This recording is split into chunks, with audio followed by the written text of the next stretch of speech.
రెండు విత్తనాల కథ. రియల్ ఎస్టేట్ పెట్టుబడి పాఠం. ఒక్కరోజు ఒక తాత తన మనవడికి రెండు విత్తనాలు ఇచ్చాడు.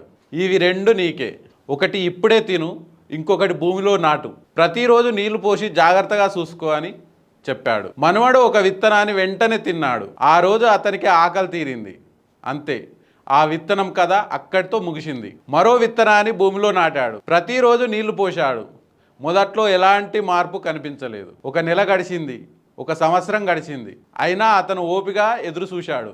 5 సంవత్సరాల తర్వాత ఆ చిన్న విత్తనము ఒక పెద్ద చెట్టుగా మారింది. ఆ చెట్టు వందలాది పండ్లు ఇచ్చింది, నీడ ఇచ్చింది, పక్షులకు ఆశ్రయం ఇచ్చింది.